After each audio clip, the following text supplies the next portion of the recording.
To the Sigmas of Australia. এসো আমার সঙ্গে একটু ওয়াইন পান করো। তারপর দূরের টেবিল দেখিয়ে বলেন, তোমায় ওটার ওপরে দাঁড়িয়ে নাচতে দেখতে চাই আমি।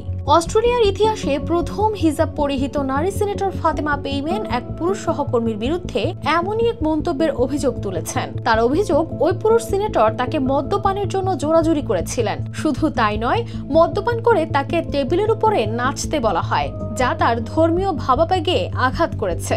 ঘটনাটি ঘটে এক আনুষ্ঠানিক পার্লামেন্টারি আয়োজনে, যেখানে উপস্থিত ছিলেন অনেক সংসদ সদস্য। সবার সামনে এমন মন্তব্য শুনে স্তব্ধ হয়ে যান ফাতিমা। পরে ক্ষোভ প্রকাশ করে তিনি বলেন, কারো মদ্যপানের অভ্যাস থাকতেই পারে, কিন্তু কেউ না খেলে তাকে ভিন্নভাবে দেখা কোনোভাবেই গ্রহণযোগ্য নয়। এই অপমান সয়ে নেওয়ার মতো মানুষ নন ফাতিমা পেইম্যান।